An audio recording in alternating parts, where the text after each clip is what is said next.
Hello, everyone. Happy, beautiful, sunny Sunday. At least it is here. I can definitely feel the light slowly coming back, and honestly, it feels so good. There is hope. There is light at the end of the tunnel, which is Aquarius energy. Aquarius, to me, is the star card in the tarot deck. So definitely feeling that spring is kind of on its way, even though it's covered in snow here. So this week we have a few things happening. The rest of the month, there isn't like anything super intense and eventful. There are some things, I guess, but this week in particular, we have Ceres, which is Demeter, is moving into Gemini, and we also have Sedna stationing direct. That is happening on Tuesday. And we also have White Moon Selena, which is like a calculated point, basically, moving into Aquarius.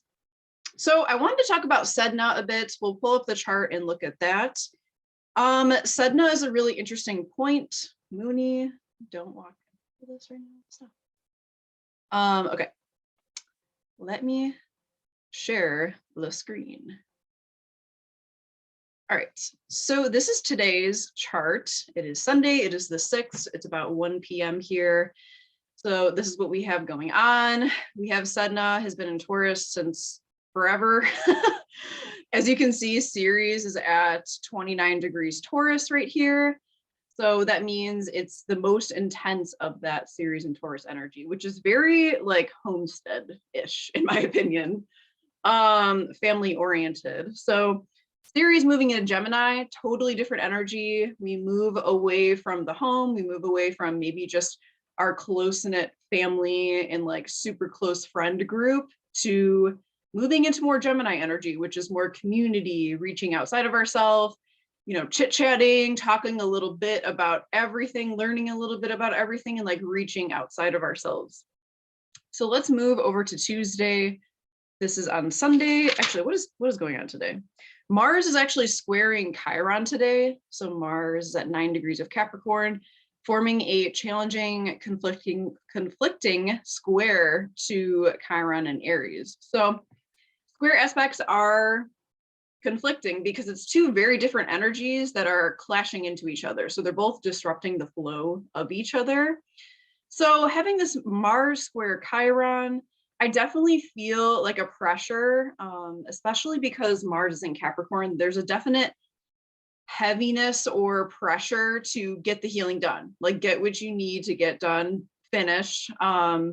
It's climbing that Capricornian Saturnian mountain, but with the energy of Mars and Capricorn. So it's like, get to work, get done what you need to get done, work hard towards your goals, set goals. I'm actually going to write down what my goals are for this year today, not realizing that we had this aspect until literally right now, but it's a good time to plan, a good time to set goals and think about how you're going to reach those goals. It's really important to. I always see Mars Chiron, like difficult aspects as like irritating soul wounds, bringing like a flaming torch to like a wound to like burn it shut or something like that. So we can definitely get a lot done as far as our healing goes. It might not be comfortable, but Mars and Capricorn almost doesn't even care. It's like, just do it. Like, this is what you have to do. Go do it. That's like the energy that I feel right now. So that is today on Sunday. Let's move 2 days forward to Tuesday. So on Tuesday, Ceres is moving into Gemini. It's still at 29 degrees. So let's just move it forward hour by hour here. Okay. So Ceres is in Gemini. Ceres is Demeter, which is the mother of Persephone. Now, Ceres Demeter is the goddess of the harvest. She's not all love and light, of course. So she lost her daughter Persephone, basically. Hades kidnapped her and brought her into the underworld. So Demeter basically let all of humanity suffer because her daughter was taken from her. She did everything to get her daughter back, everything. And then when still Zeus wouldn't listen to her, she could not get her daughter back from Hades. In the underworld, she just decided to let everything die. Like, I'm not going to make the crops grow for the humans. I'm not going to do any of the things that I normally do so that all of humanity can perish, basically. So at that point, something had to be done, and a compromise was made where Persephone would spend half of the year in the underworld with Hades and everything would die. And then she would spend the other half on the earth realm with her mother Demeter, and spring and summer, and everything would flourish. So that was like the compromise. I see Ceres slash Demeter as being like a very like caring, compassionate, dedicated mother for sure. You know, she's the goddess that everyone would pray to have like the best harvest and have their crops grow, which really was life or death, right? So Ceres also has this like death element, loss, betrayal. So I see Ceres and Demeter as like what we need to let go of, what we need to harvest, what we need to cultivate in our lives versus what cords we need to cut and what we have to let go of. That's how I see Ceres. So in Gemini, this is like communication things. Perhaps paths that we were learning about certain things aren't going to suit our purposes anymore, or we're just bored, or certain people, places, situations in our lives that we just need to like finally cut the cord with. I think it'll be easier with Gemini because Gemini is mutable sign, it's changeable, while Taurus will like hang on to jobs, relationships, whatever forever because they hate change so much. Gemini is not going to do that. Gemini is going to get bored for 30 seconds and then just move on to the next thing. Of course, an exaggeration, but I'm just saying that's like the purest, I think, energy of Gemini is very Mercury. So very curious, very chatty, intelligent, witty, word wizards, but they also grow bored really easily. And when they get bored, they destroy things or they just get into like mischief. So think about what those things are, maybe that it's time to let go of. I think since we are doing tropical astrology, we're moving with the seasons, it gets easier and easier to like let go of things that don't serve us, that are just old and stuffy and tired, and there's nothing to learn from there. Just get rid of it, move on to the next thing. There's also like loss and betrayal in here. So I'm thinking like schooling issues that we've had, like early schooling, since Gemini rules the third house, which is early schooling.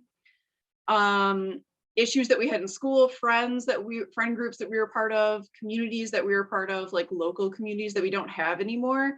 I think those wounds are going to be coming up right now too. So at the same time, I have Sedna. Sedna is right here, right next to Ceres. Sedna has a little S here, which means she is stationing direct. So let's get out of here and go to PowerPoint, just so we could talk about Sedna. I really like Sedna. She is the Inuit dark goddess of the sea. All right. Let's do this. Let me just make sure that it's sharing the right thing. It isn't. Okay. Sedna is the Inuit dark goddess of the sea. Never heard of her until I got the book.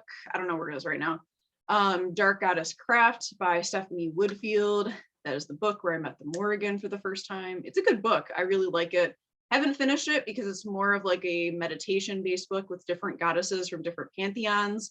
And each chapter is a different goddess. And I'm like, I just can't like connect to that many goddesses at once. So I've had it for about a year and I've only gotten about halfway through it. But Sedna was in there. She is an Inuit dark goddess of the sea. Now, there are many different versions of her story, and they are tragic, but like it has maybe like a silver lining at the end. It does, but it's still kind of like Lilith energy. So like Lilith voluntarily exiled herself. I'm gonna put myself over here. Voluntarily exiled herself from the Garden of Eden because she didn't want to submit to Adam. Well, Sedna has like a similar like bittersweet story. So this is the dwarf planet. I kept reading that Sedna is, what was the terminology they used?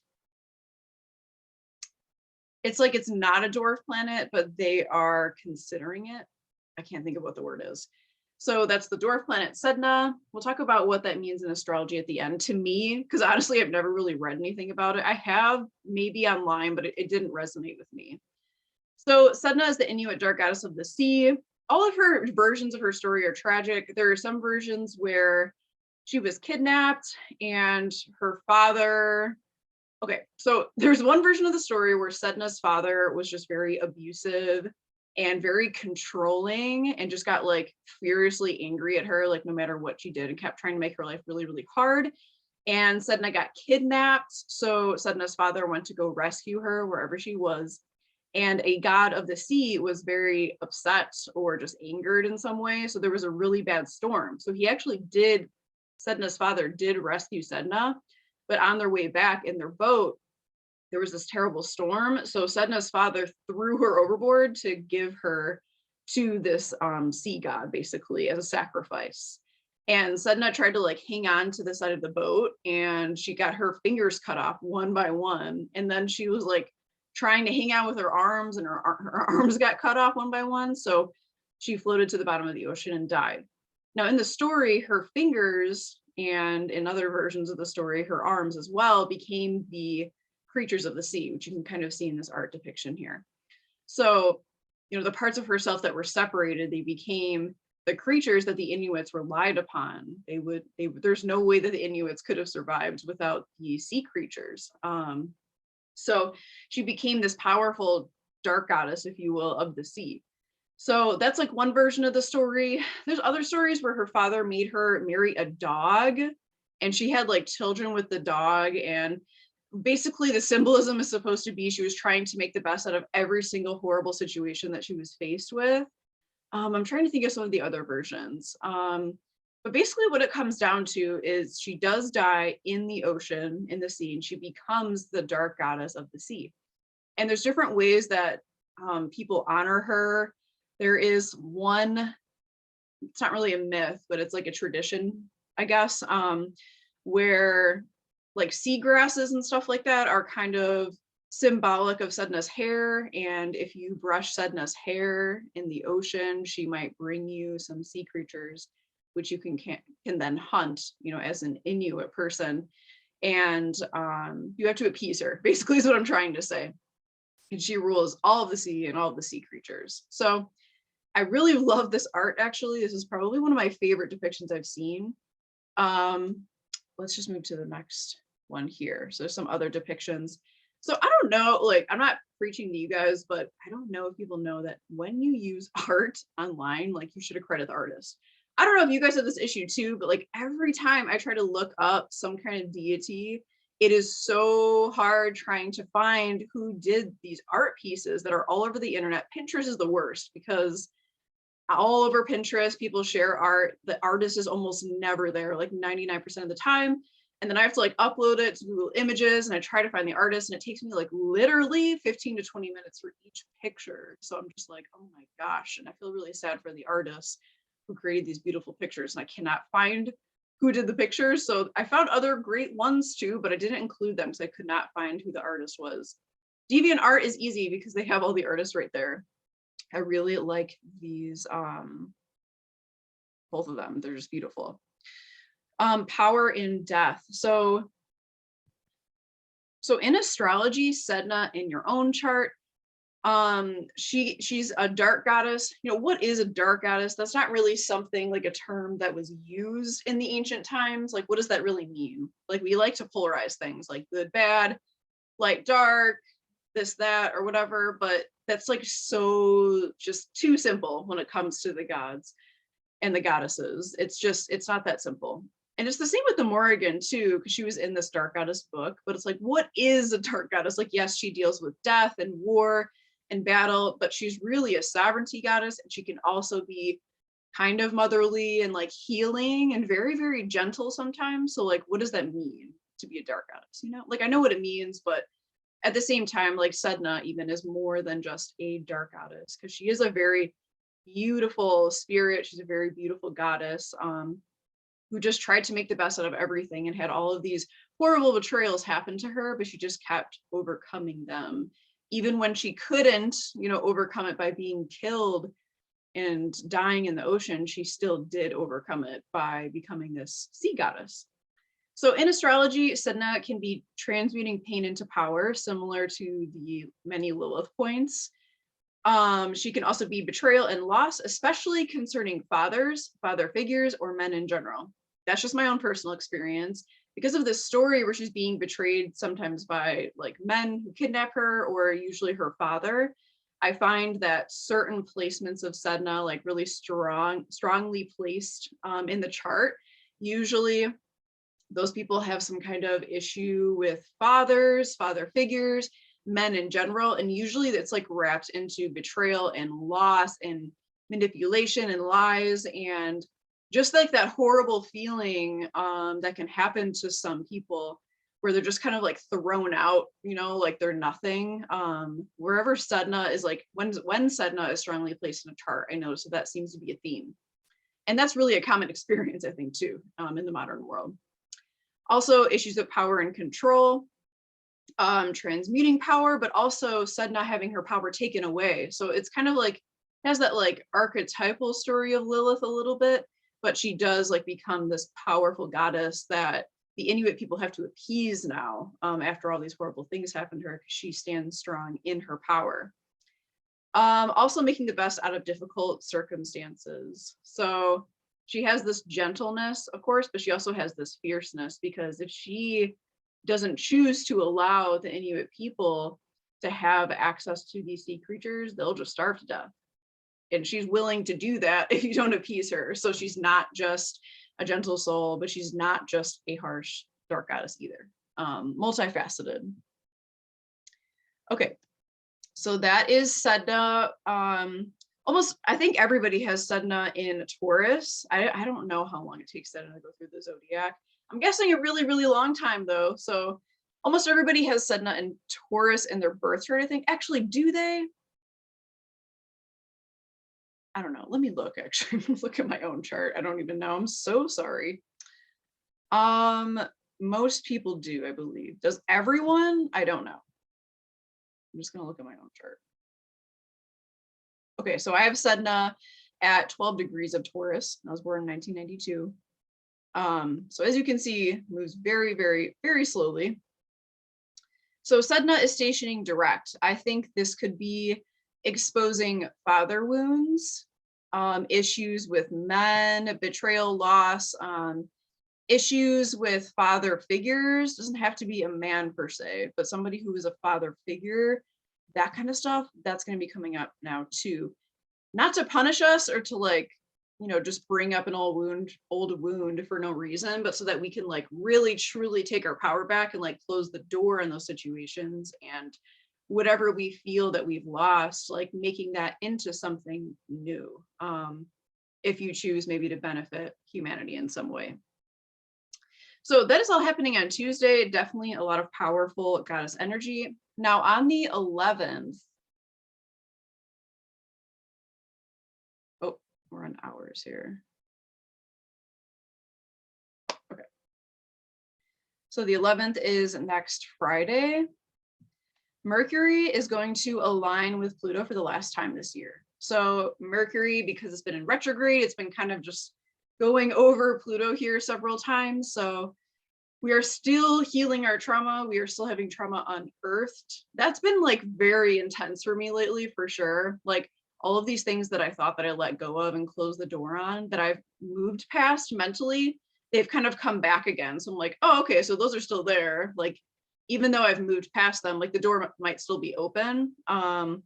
Or whatever darkness, shadowy stuff you've been working on with your communication or in your own head, that stuff will become more intense again towards Friday, so that you can heal it, rebirth yourself, go through this death and rebirth process. And finally, on the 13th, next Sunday, White Moon Selena, which is right here.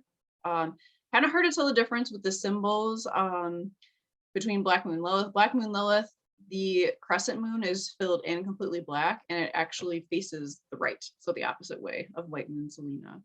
So White Moon Selena is at 29 degrees of Capricorn, and she will move into Aquarius at some point. Here we go. White Moon Selena, Selena being the moon goddess. So I do see her as being an opposite of Black Moon Lilith, but they're also the same in that dualistic kind of way. Moving from Capricorn into Aquarius, this is like, to me, light work, not love and light. Love and light work. This is like like light magic, shining the light for others, like shining the light on the path for others, and for ourselves, and like just seeing that very beautiful light goddess energy of like where things just like fit together and you have that like angelic kind of breakthrough. That's what white moon Selena feels like to me. And look at this, we also have this mystic rectangle going on, which is not really mystic. It's kind of mystic. It's really just being pulled in all these different directions, but those 4 points are like working together somehow too. So we have it connecting with the nodes, it looks like, in the moon. So that's interesting with the moon in Cancer of all things. Very motherly moon placement. So this is some kind of like self-feminine realization, something with motherly love. It feels very pleasant to me. There's almost like a new timeline that I think we're gonna hop onto, where we've done a lot, I think, of dark goddess work. I just feel that everyone has been on that vibe for a while now. And I think it's time to like bring that torch to others and light the way to finally make sense of things. I don't know. I just always picture with White Moon Selena like a beautiful ocean with like the moonlight just like glittering on the ocean, like a glittery beach. Like I have this whole image in my head with the goddess Selena just like shining this like moonlight on this path, and like we're kind of looking at the sand and like picking it up and looking at all these like gems and glittering pieces and like connecting things in our mind. This is kind of based on actually at the Irish Pagan School, this meditation we did with the beach that Laura O'Brien did. But with White Moon Selena, it's just a totally different like magical nighttime moon goddess, pale moonlight. I don't know. I'm just feeling it right now. So it is very beautiful. I think a lot of things that we've been going through the last couple of years, they will start to make sense in that, again, like that high frequency angelic way. I've like totally lost like touch with that side of things, I think, because I've been working with the Morrigan and never did the shadow work, really, never did that dark goddess work. So that's where I've been doing my work. And I almost like forgot what it feels like to like work with that like light energy again. But it might be like a welcome change though too. Okay, so that is all I have for you guys. I hope you are having a great weekend so far. What do we have coming up? So the full moon is on the 16th. That is Wednesday. So not this coming Wednesday, but the next Wednesday. And Pallas Athena is going to move into Aries actually on Valentine's Day. So it's a super hot Valentine's Day. And then after that, nothing really intense is happening. There's some like planetary aspects, but no planetary changes, no more moons after that. So kind of a chill month, I think. It's definitely going to get more fiery as we get closer to spring and Pisces season. When does that start? Pisces season starts on Friday the 18th. Okay. I also posted this all in the Patreon too. Okay, I hope you guys have a great rest of your Sunday. Let me know how you feel. What is your relationship with Sedna, with Ceres, with White Moon Selena? How does that play out for you?